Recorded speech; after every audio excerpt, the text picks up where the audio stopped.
Chapter 16. Pure Blood.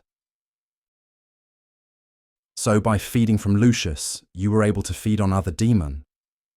Remy stood with his hands folded, his eyes switching from concern to interest. Well, that's new. Anastasia continued to stare at Veronica as she lay motionless in her bed, sweat dripping from her brow. He examined the 2 puncture marks on her neck. His blood is mixed with the blood of a pure one, and still, you still weren't able to stop a Ramanga from biting her. Hallie walked into the room, cradling a book in her hand. She knelt beside the bed, her eyes also fixated on Veronica. She looks dead. Suddenly, Veronica's body quivered and her eyes opened slightly. Or maybe not. Anastasia leaned against the wall in the corner, looking to the opened window. She wasn't in the mood to answer any of Remy's questions. Not now. At the moment, her main concern was making sure that Veronica survived her attack. Still, she felt her own body reeling from the lack of Lucius' blood in her system, and she shook uncontrollably as her vision began to blur. Remy held his head slightly back and sniffed the air. I can smell their filth all over her. He touched Veronica's forehead, feeling the warm sweat on his fingers. She's not going to survive the night like this. Anastasia knew what he tried to suggest. No, Remy, you aren't going to sire her. We have to do something to keep her stable, he replied, then sneered at Hallie. I told you to watch her and to make sure she didn't do anything stupid. Hey, I couldn't just keep her here against her will, Hallie argued back. That's exactly what you should have done. He returned his attention to Veronica. Now look at her. Poor thing. She's dying. No one is siring her. Anastasia objected again. Why would you want to subject her to that? To save her life. Remy snickered. Or maybe you just want to make her Lamia, thinking that she'll finally accept you. She jerked her attention toward him with fangs exposed. No need to get sensitive, he replied as his eyes briefly changed colors. She stood down and told herself over and over that she didn't care about Veronica, but that went right out the window. Her concern for Veronica didn't compare to Remy's infatuation with her. She saw it now. He tried to love her, and he wouldn't let her die on his watch. I don't care what you think. She won't die. Not like this, Remy said. You can't sire her. She retracted her fangs. Maybe I can give her sensual appetite. That might work, right? No, Remy, it only provides a euphoric element. It won't heal her. He squinted at her. So you'd rather her lay in pain and agony instead of experience the equivalent of a hippie acid trip? Why don't we just take her to the hospital? Hallie stood up from her knelt position. Anastasia turned to Hallie. She's safer here. Don't kid yourself, Remy said back. Those 2 Deamhan were after you, not her.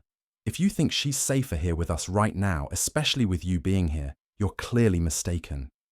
He stood up and walked toward the door. If Veronica dies, it'll be because of you. He stopped in the doorway and looked back. And if you try to stop me from saving her, she won't die. Anastasia approached the bed. I appreciate your enthusiastic outlook, but you don't know that. She didn't have time for Remy's antics and pithy comments. She stared at Veronica, wondering if she'd survive the night. All Veronica needed was a drop of Deamhan blood inside her to start the transformation, and that wasn't guaranteed. Not many humans survived. She could wake up a Deamhan days from now if she woke up at all. She's strong. She'll survive. Remy chuckled. Do you really believe that? Anastasia looked away. Do I really believe that? Your fake bond with Lucius has scrambled your brain. He laughed again. Open your eyes. He pointed to Veronica. She will die before sunrise. Anastasia again glanced out the window. It's not up to us to decide her fate. The sky became lighter, and soon the sun would rise from the horizon, making them all virtually vulnerable. Hate to break it to you, Remy said, but you already did that for her. She walked over to the window and closed the blinds. Her face, which rarely kept an expression for so long, grew dark with rage. When had she become so blind to not see the disaster she'd created in the demon world? Was her loyalty to Lucius that strong to sacrifice the lives of those she felt the need to protect? Thinking about Veronica's well-being proved enough to make her rage. "Are you actually reconsidering your stance with Lucius?" Prying on her thoughts, Remy's response slipped from his mouth. "Now isn't the time to mock me," Anastasia gnarled. "I'm not," Remy replied, "even though I'd like to." He swiped his hair and placed his hands on his hips. "And you deserve it." Veronica moaned and grunted in pain, interrupting their conversation. They returned their attention to her, watching her body convulse and her chest rise and fall. Her skin was deathly pale, and her faint blue lips parted slightly. Anastasia felt the air become thick and the dread slithering from Remy. She immediately left the room and stood in the hallway. Standing against the wall in thought, her eyes obsessed over the red carpet on the floor. Remy stood firm and he leaned against the doorframe. "You know, as soon as we realized what Lucius and Celine were up to, I went to look for you." She turned to him. "Hallie said that once she and Veronica came back to the manor, Veronica tore Nathan's study apart, looking for any information on the Pure Ones." His eyes turned to the ceiling. "The very first demon. The original 8 badasses. You know that they shouldn't be released from limbo, Anastasia. They're dangerous, not only for humans, but for us as well. Just imagine. 8 powerful demon. For fuck's sake, we witnessed that in the cave with Amanirdis. Think about it." "I got a taste of how strong she is from Lucius," Anastasia whispered back. "His blood tasted like fine wine. It was delicious, old, soothing, and..." "Powerful?" Anastasia nodded. "I was going to say uncontrollable, but yes, powerful too. It was like no other blood I've ever tasted." "Well, there you go. You're right. It's my fault that Veronica is injured." Anastasia stared down the hallway of the manor in thought. "It would be wrong to sire her. She hates who and what we are." Remy held up his hands. "She'll get over it." Anastasia sensed his feelings for Veronica. It wasn't a part of his makeup. It wasn't in his nature. The feeling of concern, pity, and desire for her to make it out of this alive weighed heavily on him. It was like an annoying itch that he couldn't scratch. The feelings of a demon changed constantly. She didn't trust it, but she had no other choice.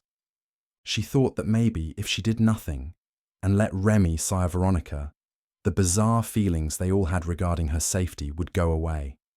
Sure, Nathan would never forgive them, but at least she would be alive. No one knew if Veronica preferred death over being a Deamhan. It wasn't easy to tell since the question never crossed their minds until now. Would it be that bad to turn her? At least Remy would finally have a companion, and Hallie would have a big sister she could relate to. The longer Veronica remained in her frail condition, the more Anastasia felt the urgency to punish Celine and Lucius. She walked back into the room, squeezing herself between Remy and the doorway, and sat on the edge of the bed. "I will do what I have to do." She heard Remy's voice behind her. "I guess we can agree to disagree." Her face showed signs of concern. Remy walked over to the bed and pulled back the sheets. "I won't leave her side until she gets better, but if she doesn't..." He climbed into bed and lay next to her, snuggling his medium frame against hers. "We'll have another Deamhan to add to our already dysfunctional family." He gripped Veronica's weak hand. "Do what you want." Anastasia stood up, turned around, and walked out of the room.